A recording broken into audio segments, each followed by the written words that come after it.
Hare Krishna, Radhe Radhe. Welcome to my channel Krishna ji कृपा।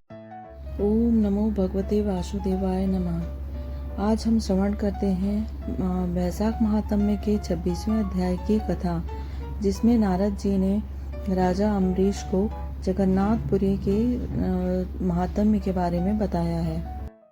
तो आइए श्रवण करते हैं। नारद जी बोले, हे राजन, अब मैं समस्त पापों का नाश करने वाले उत्तम पुरुषोत्तम क्षेत्र का वर्णन करता हूँ, जिसे जगन्नाथपुरी के नाम से जाना जाता है।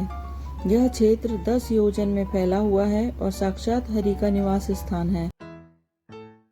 प्राचीन काल की कथा है, जब ब्रह्मा जी सृष्टि की रचना कर रहे थे, तब उन्होंने भगवान विष्णु से प्रार्थना की, प्रभु मुझे कोई ऐसा स्थान बताइए जहाँ जाने मात्र से जीव की माया और पापों से मुक्त हो जाए।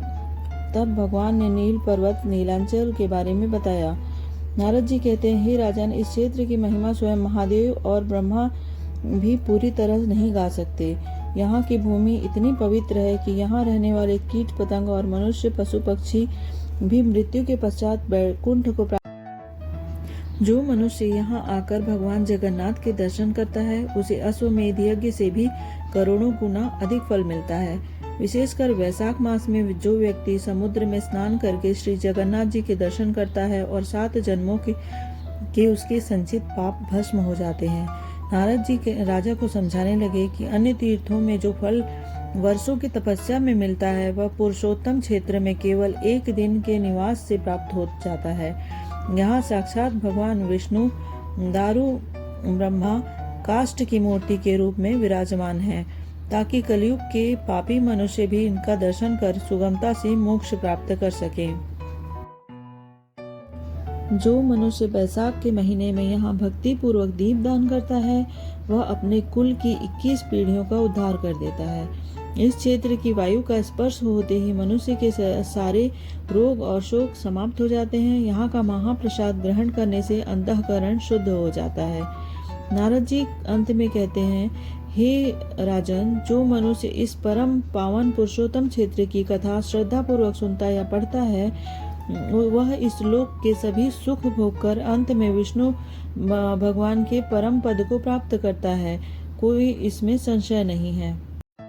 जगन्नाथपुरी केवल एक तीर्थ नहीं, बल्कि धरती पे साक्षात भगवान विष्णु का निवास स्थान है।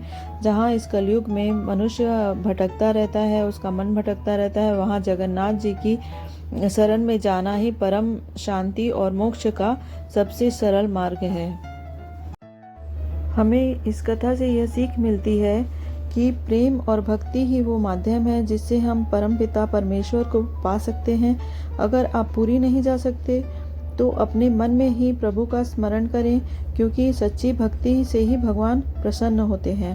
आशा करती हूँ कि आपको ये वैशाख मास की कथा अच्छी लगी होगी, आपके जीवन में सुख शांति और समृद्धि लाएगी। मिलते हैं अगले अध्याय में एक नई कथा के साथ। जय जगन्नाथ, जय श्री हरि विष्णु। अगर वीडियो पसंद आए तो चैनल को लाइक कीजिएगा, शेयर कीजिएगा, सब्सक्राइब कीजिएगा।